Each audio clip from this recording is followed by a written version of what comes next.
incluso a los sectores trotskistas que estaban en contra de esas políticas. Y segundo, porque esa protesta tuvo un fuerte acompañamiento mediático de los grandes grupos concentrados, básicamente del grupo Clarín, ¿no? Que a partir de ahí, hasta ahí el grupo Clarín acompañó al gobierno de Néstor Kirchner. Incluso en una charla con José Nun, fallecido ya, que era secretario de Cultura de Néstor Kirchner, en 2005 o 2004 se iba a presentar una ley de medios. Le iba a presentar José Nun. Y José Nun contó, yo hice un seminario con él, lo contó así para los adentros, que cuando estaban por hacer la presentación, con cámara, toda la pelota, lo llama Néstor Kirchner y dice: no frenalo. Entonces frenaron la ley de medios y básicamente le renovaron las licencias a los canales privatizados en la década del 90, ¿no? Entonces hasta ahí Clarín era un aliado casi estratégico del gobierno de Néstor Kirchner. E incluso, lo contó el propio Kirchner, cuando se supo que la candidata iba a ser Cristina, sectores del grupo Clarín le dijeron que no podía ser Cristina. Y a partir de ahí se rompe algo. ¿Verdad, mentira? No se sabe. Se confía en la palabra o no. Cada uno hace lo que quiere. Pero sí es cierto que el conflicto del 2008 estuvo fuertemente acompañado por los sectores concentrados de la economía y principalmente por los medios de comunicación concentrados, ¿no? No estamos hablando de Antena Negra, estamos hablando del Grupo Clarín, del Grupo Telefónica, Telefe, etc. Por otra parte, tiene otros problemas el gobierno de Cristina. Uno es la demanda energética. El desarrollo industrial comienza a demandar un aumento de energía. Por ende, ese aumento de la demanda obliga a importar energía. Y además, la hipótesis de los autores es que ese aumento de demanda no pudo ser contenida básicamente porque no había aumento de tarifas, por consiguiente no había inversión. Por otro lado, otro conflicto que empieza a aparecer es la fuga de capitales, como un problema grave, es decir, empiezan a sacar dólares del país, que es un mismo problema que arrastró la dictadura militar, que arrastró el gobierno de Menem, ¿no?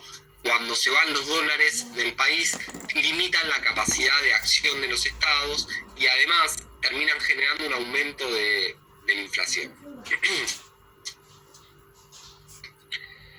Y otro elemento que parece casi fundamental para entender el periodo va a ser la crisis del 2008, no en la Argentina, sino a nivel global, la crisis de las hipotecas.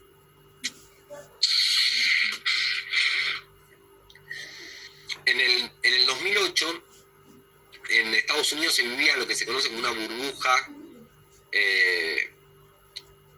hipotecaria, es decir, había más hipotecas que platas capaz de pagarlas. Eso termina generando una crisis dentro del sistema bursátil que estalla a nivel global. Impacta en Estados Unidos, rebota en Grecia, rebota en Portugal, rebota en España, rebota en México y en Argentina pasa al lado, ¿no? Como un cometa, pasa al lado. Pero genera una crisis al exterior. ¿Por qué? Porque cae la venta de commodities, eso es lo que termina generando que baje el precio. No hay posibilidad de acceso a crédito externo porque nadie prestaba, porque estábamos en medio de una crisis. Y el Estado sale a sostener lo que hay. A partir de ese 2009, 2010, los años posteriores, el Estado se queda como en suspenso, en pausa. ¿Qué hace? Pone políticas anticíclicas. Bien keynesianos, ¿se acuerdan? Que lo vimos con Isuani. Entre estas, las repro. ¿Sí? Los programas de recuperación productiva. Por ejemplo, un tipo de repro es pagarle el sueldo a empleados. ¿Sí? Por ejemplo, las fábricas automotrices frenaron su producción, los empleados fueron suspendidos y el Estado le pagaba el 80% de su salario.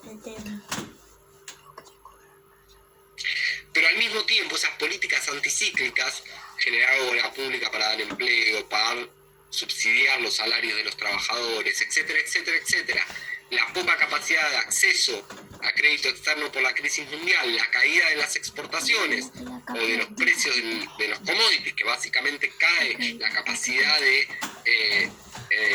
obtener dólares, y la fuga de capitales termina generando que el Estado vaya a las reservas a fin de cubrir los gastos corrientes.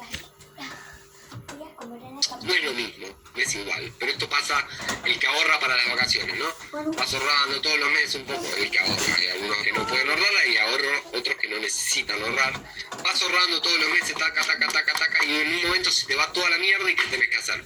Ir a tocar la latita de los ahorros, ¿sí? Bueno, esto sería más o menos eso. Y en ese 2009, por primera vez, desde que asume Néstor Kirchner, hay déficit fiscal.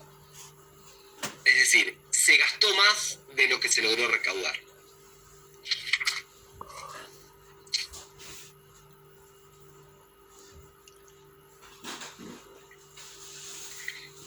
Es decir, 2009-2010 son años de contención, de pausa. ¿Sí?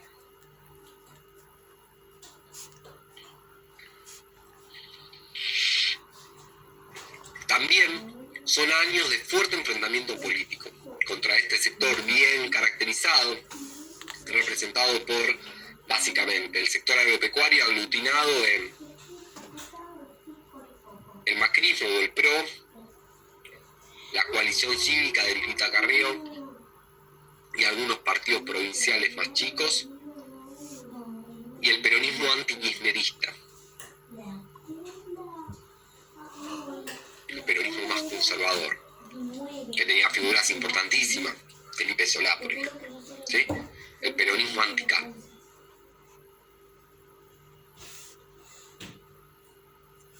Y también ese último año, el 2010, es la muerte de Néstor Kirchner. Justo el día que se hizo el último censo nacional, que tendría que haber sido este año el censo nacional, y se va a prorrogar. El año pasado y se prorrogó. Ese 2010. Si bien no lo tratan directamente o capaz tangencialmente, la muerte de Néstor Kirchner constituye en el paradigma del kirchnerismo un elemento clave. ¿Por qué? Porque Néstor Kirchner era un eje central de la política latinoamericana. ¿Por qué? Porque Néstor Kirchner logró armar un bloque político que se opuso a la política de Bush en Estados Unidos, logró ampliar el Mercosur y darle un espacio a ese mercado interno latinoamericano, incluyendo a Bolivia, incluyendo a Venezuela, incluyendo a Ecuador como asociados, no socios plenos, pero sí asociados. Promovió un diálogo entre todos los países de América del Sur. Cuando digo todos los países, digo Chile, Uruguay, Paraguay, Perú, Ecuador, Brasil, Venezuela. Y además, era un tipo que logró construir un espacio político, como dije antes, transversal, pero que al mismo tiempo tenía la capacidad de persuadir a sus contrincantes políticos. Entonces, mientras que muchos pensaban que la muerte de Néstor Kirchner era un balazo en el corazón del kirchnerismo, o del Frente para la Victoria, perdón, por el contrario, la muerte de Néstor Kirchner logró edificar un nuevo paradigma al interior del Frente de Todos. Es cierto, un paradigma complicado. ¿Por qué? porque Néstor Kirchner era el garante del lineamiento político del Partido Justicialista. Su muerte hace que el partido se fragmente, se disperse y que Cristina Fernández quede como referente de un espacio del Frente para la Victoria casi sin acompañamiento. Es el momento donde se fractura la CTA, se fractura la CGT, el peronismo se dispersa, se va para todos lados, y es el momento donde los aliados del Frente de Todos terminan siendo, para poner un término vulgar, que a mí no me gusta mucho, pero termina siendo la construcción del cristinismo, ¿sí? El espacio de los movimientos sociales más afines, el espacio de la construcción de la juventud kirchnerista, que ponen como referencia política a Néstor Kirchner. ¿Y qué haría Néstor en este caso? Acompañaría en el medio de la disputa a Cristina Fernández. ¿Se entiende? Tal es así la fuerza, el impacto, la mística de la muerte de Néstor Kirchner, es que Cristina Fernández, incluso en el contexto más hostil donde tenía opositores por el peronismo, por el radicalismo, por los partidos provinciales, gobernadores en contra, incluso en un contexto totalmente hostil, Cristina Fernández gana por 54% de los votos. Y se constituye en la presidenta que más votos obtuvo después del general Perón en 1973. Ningún presidente en la historia logró eso. Digo, para que nos pongamos en el lugar del kirchnerismo, de cómo, de a qué se enfrentó y qué ganó, ¿no? Construye una mística que logra empujar para afuera la problemática y ubicarse en el camino de la construcción política propia, más allá de Néstor Kirchner. En ese momento,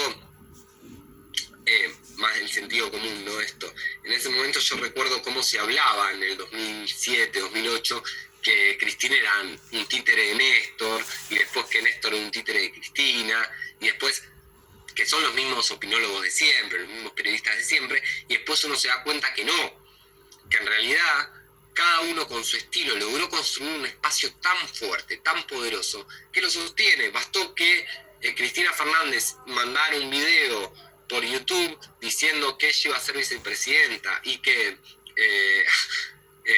Alberto Fernández, digo, no tiene estructura política, no tiene nada, viene de la nada, iba a ser el presidente, para que ya tenga garantizado un 45% de votos. Digo, para que nos imaginemos todo esto en el medio de una crisis donde la economía estaba complicada porque había déficit fiscal, complicada porque no se generaba empleo, complicada porque tenía todos los sectores para este lado, no tenía aliados el kirchnerismo en ese periodo, los aliados que tenía no le valía nada, donde se estaba dando una lucha cultural terrible, la mina ganó. Digo, después te puede gustar o no te puede gustar, pero se posicionó. ¿Hasta acá alguna duda, alguna pregunta, algo que me quieran decir? Así de paso descanso un poco la voz. No. Bueno, ¿se entiende? Sí. Profe, una pregunta. Está el libro hoy en el campus, pero hay... en el campus hay subido tres PDF, que es uno, el de como la introducción al libro, ¿puede ser? Sí. Uno que dice la clase virtual, y después está el libro que está en la parte de la bibliografía. Sí, que solamente tienen que leer el capítulo ¿no? Un proyecto político con objetivos económicos. Ok, esa era la pregunta. Sí, no sé por qué, eso lo subí a Saborío, no sé por qué. Que hay que darle énfasis a ese capítulo. No, que solamente este capítulo es. Claro. Porque en cierto punto cuando yo lo vi dije, justamente lo fui atrasando porque como que no... No, solamente ese capítulo. La titular lo cargó todo el libro, pero es solamente ese capítulo. Igual el libro, si lo quieren leer, está re interesante, pero es solamente ese capítulo. ok. Es el capítulo 3, es de la 99 Eso es hasta el capítulo 100. Sí. Ah, ok. Claro, ese, que son, no sé, 30 páginas. Sí, 40 páginas. No es mucho. Sí, ese. Igual el libro, si lo quieren, guárdenlo, porque creo que es la única, hasta hace un año era lo único que había escaneado, era eso. Es un libro relativamente nuevo. Yo lo tengo. Esos son unos libros que se editó uno, que fue los años de Alfonsín, los años de Menem, los años de la Rúa, los años de Kirchner, y probablemente se vaya a editar otro que sean los años de Macri, y probablemente se vaya a editar otro que sean los años de Fernández. Pues son un mismo grupo de académicos, de docentes, de investigadores que forman parte de una materia en la carrera de Sociología de la UBA, que se llama Análisis de la Estructura Social, ¿no? Y cada periodo de gobierno sacan un libro con invitados, ¿no? En este caso tienen invitados que no forman parte de la cátedra, como estos chicos. Claro, está bueno. Yo estuve leyendo y está interesante el libro.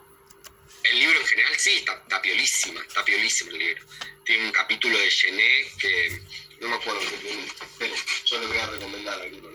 Si los quieren leer, espérenme. Tiene un capítulo para ver el panorama político de la época. Tiene un capítulo de Mariana Gené, que es el último, Alianzas y decisiones en el primer gobierno de Cristina Fernández de Kirchner. Después tienen el específico de la crisis del campo. Después tienen un capítulo sobre los derechos humanos. Después tienen uno de Dolores Roca Rivarola, que es sobre la militancia kirchnerista 2003-2015. Ahí ven cómo fueron cambiando las alianzas. El libro está buenísimo. Después tiene muchos económicos, ¿no? Porque básicamente hay un eje que lo organiza, que es netamente económico. Pero tienen esos políticos también. Eso es para entender, ese de Dolores Roca Rivarola, para entender el contexto, está bueno. Creo que lo tienen todo ahí. Está bueno. Bueno, nos quedaba entonces el cierre, el último año de Cristina Fernández luego del triunfo.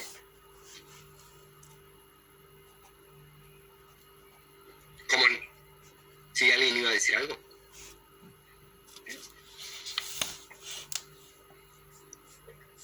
Bueno, como les decía, el año 2011 es un año donde todo se congela, ¿no? Donde todo queda como en suspenso.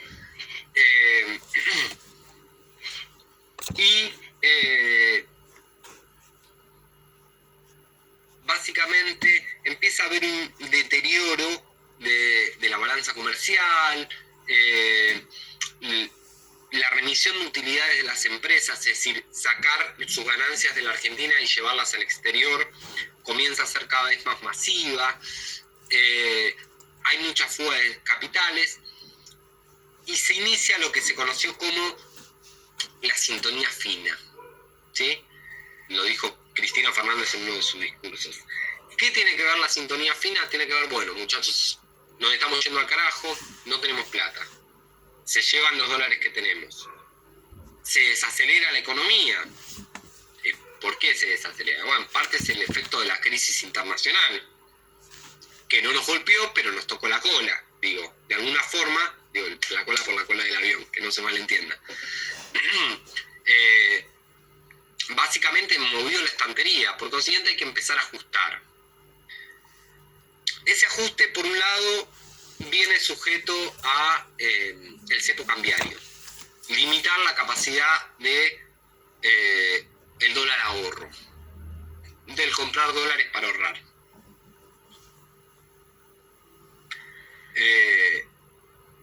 Por otro lado,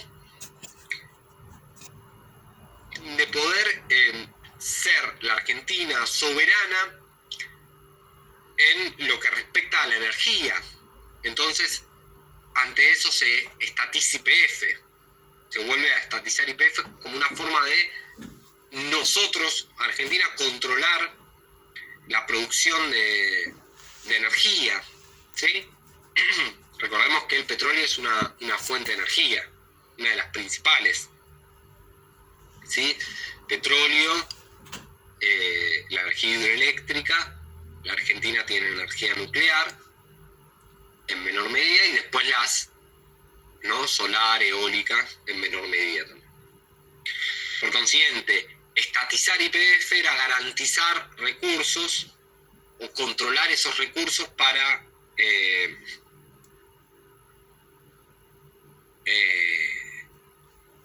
contener la producción industrial, ¿no? La demanda de energía, y no tener que gastar dólares en comprar energía afuera. Básicamente importar gas y esas cosas. Y por otro lado, tratar de incentivar el ingreso de divisas. Buscar formas de que traigan dólares a la Argentina. Y ustedes me dicen, bueno, profe, pero acá hay algo que no entiendo, porque por un lado no quieren vender dólares, pero por otro lado quieren que ingresen dólares. Entonces la pregunta es, ¿para qué se usan esos dólares? Bueno, como dijimos al principio, todo dólar que ingresa se invierte en la industria. ¿Y por qué? Vos me decís, bueno, pero ¿por qué se invierte en la industria? Básicamente porque la Argentina no tiene bienes de capital, no produce bienes de capital, no produce tecnología. Vos la tecnología la tenés que importar. Y cada vez que importás, tenés que pagar en dólares. No es la empresa el que va a pagar dólares. La empresa llama al Banco Central y dice, mira, tengo que importar unas fichas K24-5 para la producción de un panel de un auto y necesito traerlo. Bueno, ¿cuántos dólares necesitas? 3 palos. Bueno, listo. Pásame los pesos, yo te lo convierto a dólar y lo vendes. ¿Se entiende? No es que el empresario va y pone los dólares. El empresario no pone nada, lo pone el Banco Central. El empresario pone los pesos. Por eso el dólar de exportación e importación tiene un precio que no es el mismo que el dólar ahorro. ¿Sí? Por otro lado, durante ese periodo hay un fuerte crecimiento del proceso inflacionario.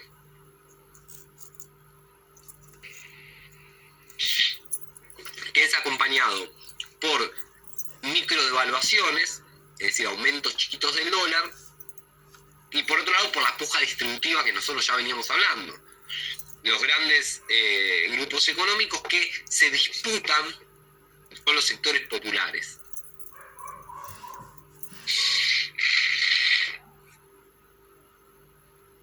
Y en 2014, como cierre de ciclo, es un año muy particular. Muy particular, ¿por qué? Primero porque hay una fuerte devaluación, pero al mismo tiempo hay una estabilización del valor del dólar, que en sí los economistas consideran que el dólar estaba apreciado, que estaba muy bajo. ¿Cuál sería el efecto de que el dólar esté muy bajo? Primero, que pueden aumentar los niveles de importación de bienes de consumo, cosas que compramos nosotros, y por otro, que cuando el dólar está bajo no hay incentivación a la exportación. Por consiguiente, termina perjudicando un poco a la industria. Por consiguiente, la devaluación del 2014, un 20%, garantiza en cierto punto la estabilización del dólar, que al mismo tiempo al interior de la Argentina es contenido por el cepo cambiario. Pero esto también genera un aumento de inflación, y esa inflación termina generando una caída de la demanda, es decir, del consumo interno.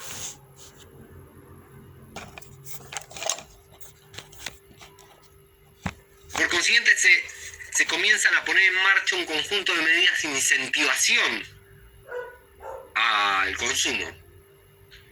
Incentivación directa o incentivación indirecta. Uno de los incentivos más importantes fue sin duda los créditos Procrear, ¿sí? Para fabricar la casa o hacer refacciones.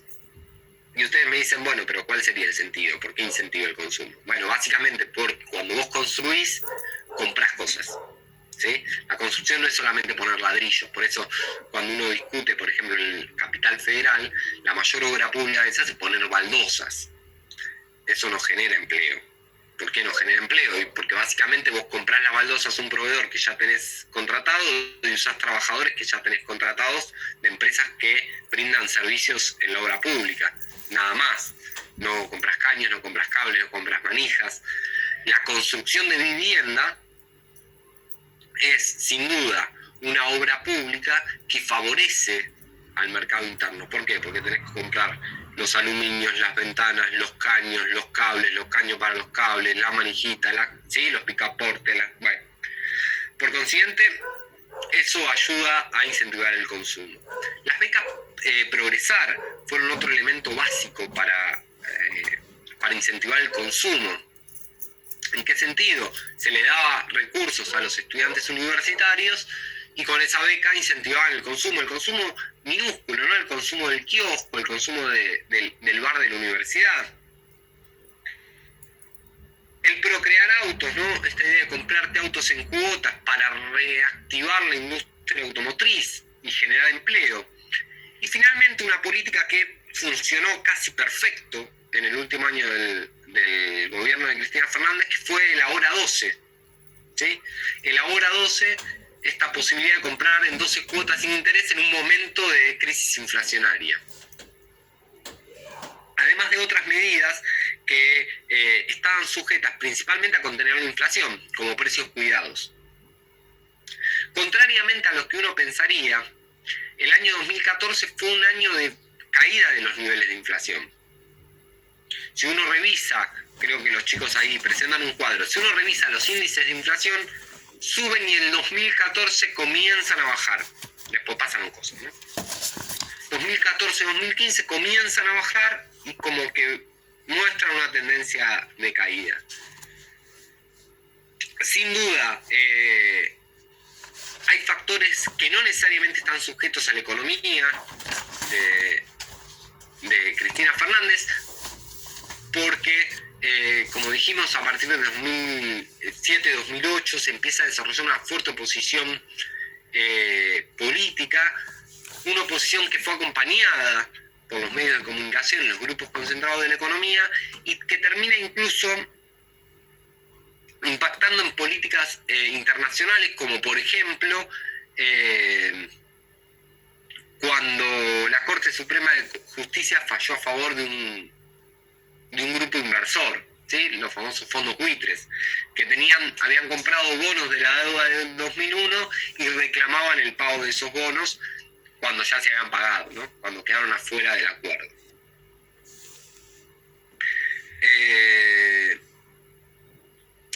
Sin duda, uno de los problemas también que atravesó el gobierno de Cristina en su último periodo es cómo los salarios fueron cayendo, los salarios reales, la capacidad de consumo en relación al aumento de los bienes y los servicios, ¿no? Eso es lo que genera inflación y termina afectando, es lo que genera la inflación, digo, y termina afectando un poco el modelo de desarrollo. Por eso, cuando uno lee el capítulo que tenían para leer para hoy, hace mucho hincapié en que si bien las políticas estaban concentradas en lograr la inclusión social, en generar empleo, aumentar el consumo, esa reindustrialización no tenía un plan a largo plazo, dicen ellos. Esa es la mirada crítica, ¿no? Yo decía que el capítulo es, por un lado, crítico-descriptivo, ¿no? ¿Y por qué dicen esto? Bueno, porque ante los primeros problemas que fueron apareciendo, las resoluciones siempre parecieran que son a mediano plazo. ¿Qué crítica le podemos hacer a este texto? Claramente su exposición es que si bien dicen, bueno, sí, había oposición política, no media la correlación de fuerzas.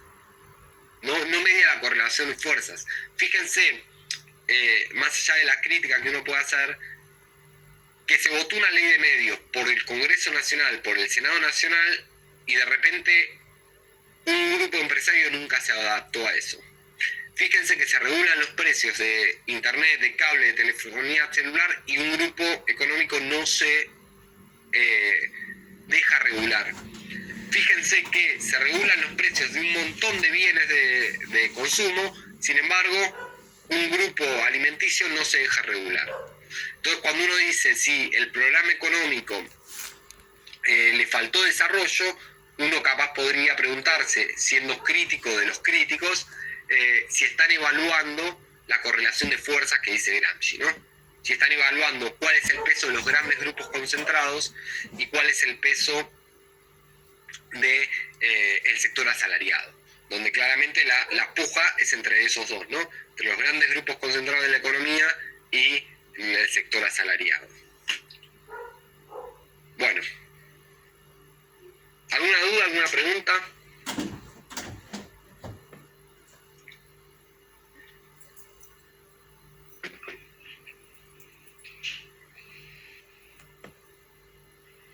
No, por mi parte no. Bueno. Ok. Tengan en cuenta, igual vamos a verlo, yo seguramente si lo sube la titular lo voy a ver. Tengan en cuenta que es probable que haya alguna pregunta de este texto. Así que aquellos que no leyeron, léanlo en base a estos ejes que hablamos. No se traben en mirar los cuadros. Concéntrense en las medidas específicas, en buscar los cambios que hay en cada periodo.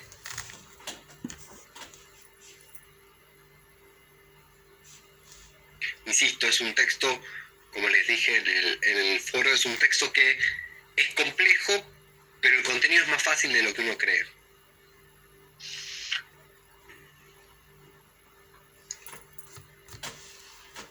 Bueno, la semana que viene nosotros no vamos a tener clase virtual. Hay un feriado, no sé qué día cae el feriado.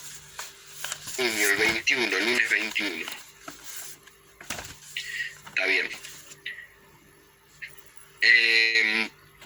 Y la semana que viene tienen para leer el texto de Adamowski, Historia de las clases populares en la Argentina. Es un texto fácil, ustedes ya leyeron el primero de Adamowski, es un texto de historia, no tiene mucha trampa, ¿sí? No tiene mucha trampa. Y el 24 sí vamos a tener una clase virtual, ¿sí? El 21 es feriado, por ende no hay diálogo, pero el 24 vamos a tener la charla virtual. Básicamente va a ser una clase anterior al parcial, como la que tuvimos a mediados del cuatrimestre, donde voy a tirar algunas puntas del parcial, si lo vi, donde prestar atención y donde no, pero que la clase funciona si ustedes tienen preguntas. Si no tienen preguntas no funciona porque no voy a dar ningún tema específico. ¿Sí? Ok. Bueno, igual si tienen... Yo creo que encima esta parte es bastante fácil porque tiene mucho texto de historia, que no genera grandes complicaciones, o no debería. Pero